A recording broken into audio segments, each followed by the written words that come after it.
Welcome, beautiful Paris Saint-Germain family to the tactical, analytical preview of Paris Saint-Germain versus Inter Milan in the Champions League final. As you can see, we have both predicted lineups ahead of us. Maybe Augusto could start ahead of DiMarco. Maybe. I don't know about De Vrij's fitness, or maybe Darmian could start instead of Bisek. But apart from that, these should be the lineups. Obviously, it will not be Due actually. Will be Bradley Barcola for Paris Saint-Germain. And we'll be looking how Paris Saint-Germain will be looking offensively, defensively, how Inter will be looking offensively, defensively, key areas for the teams to look at. So, the first thing we'll start is Paris Saint-Germain. Paris Saint-Germain love to have this thing right here, which is called the ball. So Paris Saint-Germain will try to have as much possession as possible and control the game for majority of the game, as we always like to do. Inter Milan, though they are a bit more of a conservative side, when they're coming up against a team that loves to have the ball, like a Bayern München we see that Inter will let the opposition have the ball. And when Inter obviously go back, they have Barella, basically a triangle here on the left side. Mkhitaryan helps out the fullback and the defender. The fullbacks gets a bit tighter, obviously, so he becomes basically a 5 at the back. The 4 midfielders, and they have Thuram and Martinez. They don't drop down too much because they always want to be ready for a counter-attack. Same goes for the fullbacks. Immediate, when they win the ball, they want to push up. So they will be sitting in this kind of a shape. Paris Saint-Germain, obviously, Dembouz, he will be in this area right here. Can drop behind Çalhanoğlu as well. Donna, let's push him up a bit. Pacho will be sitting around here. Marquinhos will be sitting around here. Nuno, obviously, it depends on the game. And that's, for me, one important thing with this Inter Milan team. We haven't faced a team tactically set up as Inter Milan, because Inter Milan don't play with 3 attackers. They basically play with 4 attackers, because you have the 2 strikers and the 2 fullbacks who are basically wingers, which means that our 2 fullbacks, Nuno always usually stays back a bit. He's more conservative than Hakimi, that pushes up a lot more. So Nuno will hold, his usual role that he usually has. So I think he will stay back. And we could see one of the first times Hakimi being a bit more conservative in this game. We actually saw that versus Liverpool, with Liverpool having Luis Diaz on that left-hand side. Hakimi stayed back more than usual. So obviously it depends on Inter and so on, but I think Hakimi and Nuno will be a bit more conservative sitting around this area. So let's push Pacho and Marquinhos up here. They will obviously be here having possession and so on. Then you have Dembouz in this area, Khvicha, Barcola obviously on the wings, holding the width.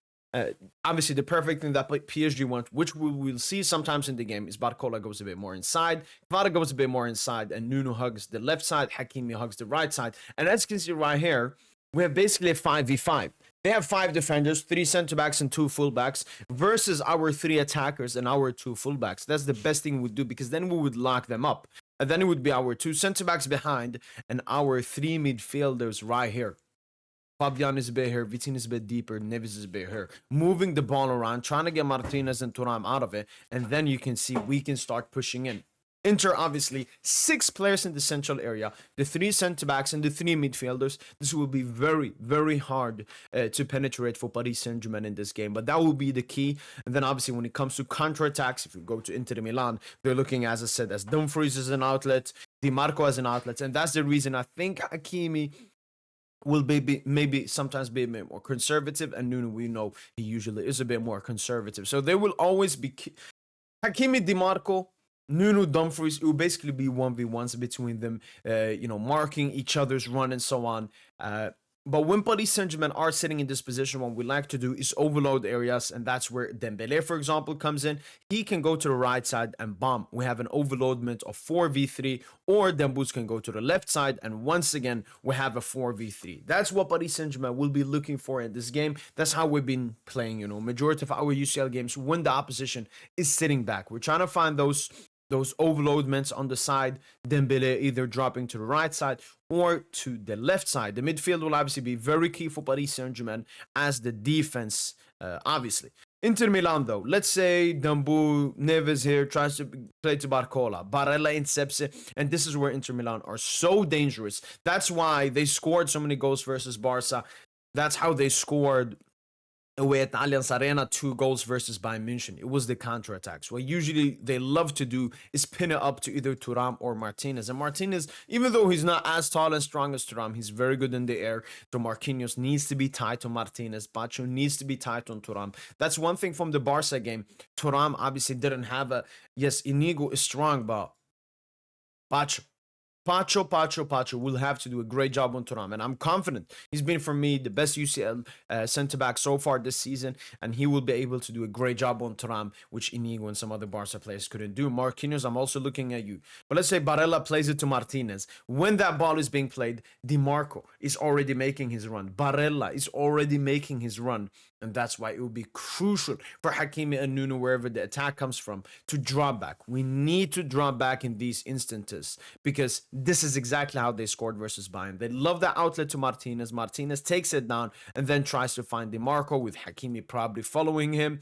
Then the defense, shuffles back, and Inter are so great at this. So we have to be really careful. The thing with PSG, though, we don't play as suicidal of a highline as Barcelona. We do not play that fugazi, cringy ass offside trap, which basically gave Inter Milan so many easy goals obviously in the semi-final.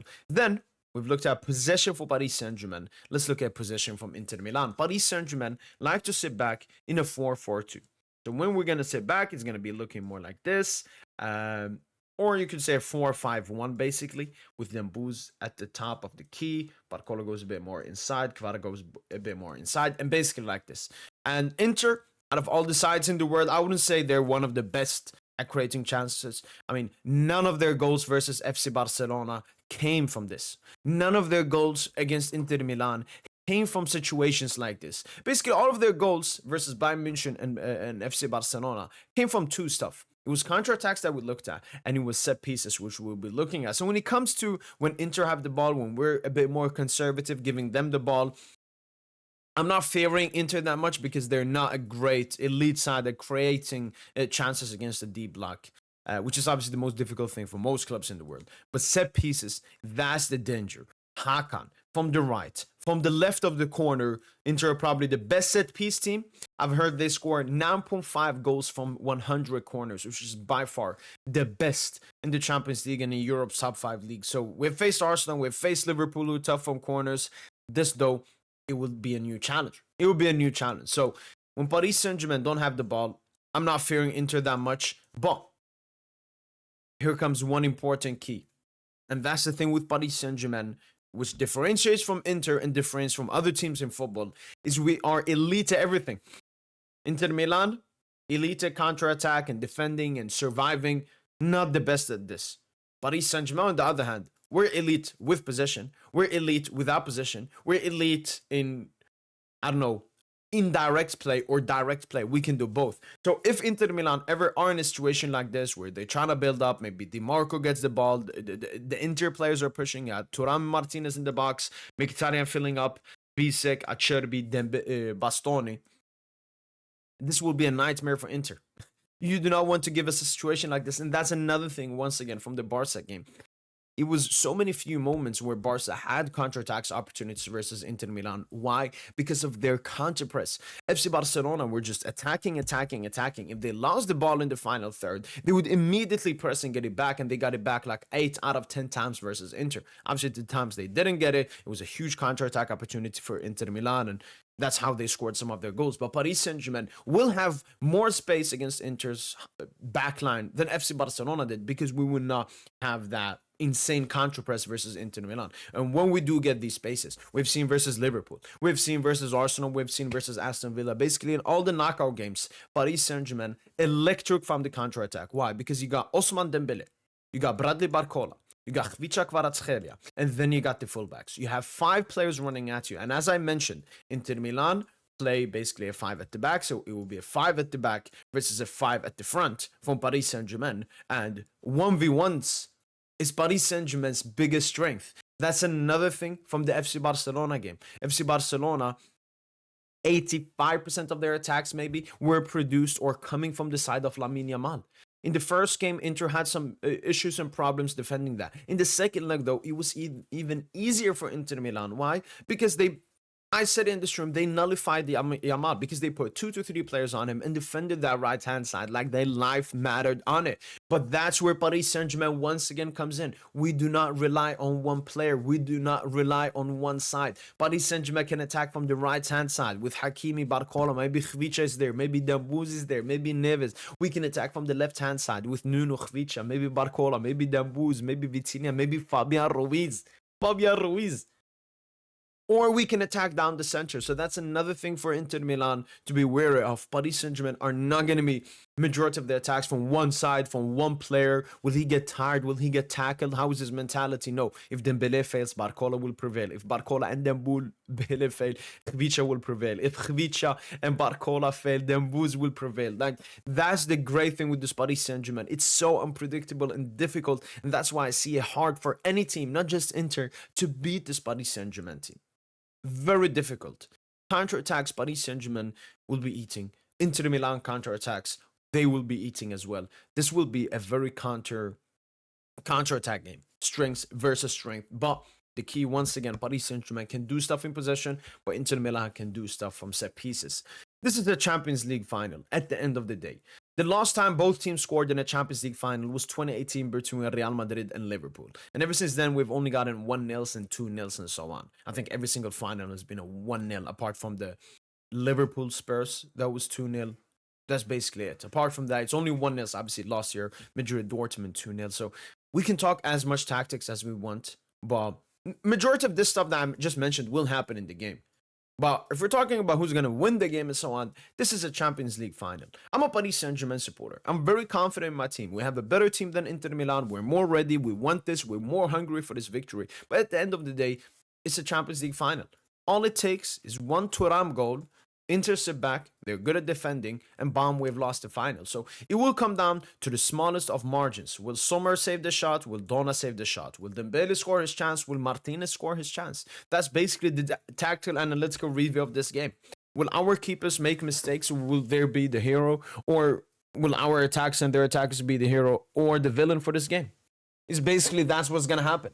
But the interesting things for me in this game is obviously going to be the fullback battle, the front three versus the three at the back battle, and obviously the midfield battle. Mkhitaryan, Hakan Çalhanoğlu, and Barella versus Neves, Vitinha, and Fabian Ruiz. Honestly, maybe the two best midfielders in the world, if we're going to be completely honest. Because, yes, you got FC Barcelona, but it's a lot of Pedri. It's a lot of Pedri, and then who he got next to him, it's like a Gavi, it's like a De Jong, it's like a... But that inter midfield, I really enjoyed the versus Barca. And one thing I like about that inter midfield, once again, there's no height, there's no physicality, there's no Declan Rice. That doesn't exist. That doesn't exist. We're not playing against a rugby midfield where their biggest strength is strength. No, we're playing another midfield that their biggest strength is technicality. Henrik Mkhitaryan, extremely technical, used to play as a number 10. Hakan, extremely technical, used to play as a number 10. Barella, extremely technical. Neves, extremely technical. Vitinha, extremely technical. Fabian, very, very technical. So that's something else I'm looking forward to. I mentioned the two goalkeepers, Donnarumma and Sommer, the two best Champions League goalkeepers this season. They've been instrumental for both of their sides reaching this stage. That would be another huge thing. Dembouz playing for a Ballon d'Or. He's obviously, I think he scored like 1 goal in the past 2 months, maybe 3 goals or something.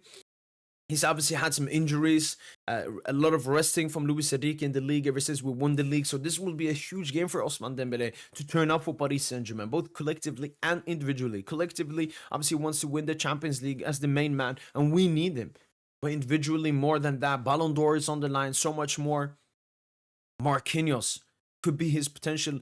Now, he's going to probably be in the Club World Cup, but it could be his last Champions League game for Paris Saint-Germain as the captain, lifting the UCL. This will be a memorable game for Marquinhos. Pacho, can he do it? Can he have another great game in the Champions League? Khvicha knows all about Inter Milan. Can he cook them as he's been cooking them in Serie A? But then you look at Inter, Di Marco. Can he find that gap? Can he outsmart Hakimi? Nuno Dumfries. We've seen Dumfries 5 GA in that UCL game versus Barca in both ties. And now coming up against Nuno Mendes, the best left back in the world. Like, there's so much excitement in this Champions League final. There are a lot of people that, when the Europa League final was played, the Conference League final, they're just joking and trolling, obviously. But, oh, Unpopular opinion. The Europa League has more hype than the UCL. Unpopular opinion. The Conference League. Like, people are so mad they're not in this UCL final. Obviously, Madrid fans are mad, especially because they have a high expectation. You know, they're usually in UCL finals, semifinals, and so on. But Barca fans are obviously the most hurt. They thought this was their year and everything. And since then, they just been crying, or they're talking about Yamal Ballon d'Or. Because, you know, Barca, with the messy stuff before, they love to care more about a player than, you know, their club. That's just a Barca thing. But no, I think this Champions League final will be the best since like 2017, 2018, somewhere like there, because these are two teams that are great. These are two teams that deserve to be here. You could mention some teams fugazi their way or got an easier route.